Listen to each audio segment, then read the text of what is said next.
দু চোখে হঠাৎ করে কাল বৈশাখী, চৈত্রের শেষ বেলা পাতা ওড়ে নাকি, গত বছরের মায়া ভেঙে যাবে বলে, রাজপথ ভেসে গেছে অচেনা কাজলে।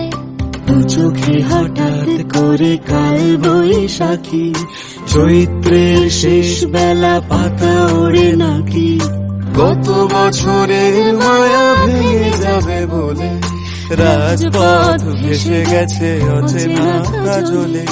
তুমিও অঝরে তাকে শুধু ভালোবেসো, এসো হে বৈশাখ এসো, এসো, এসো হে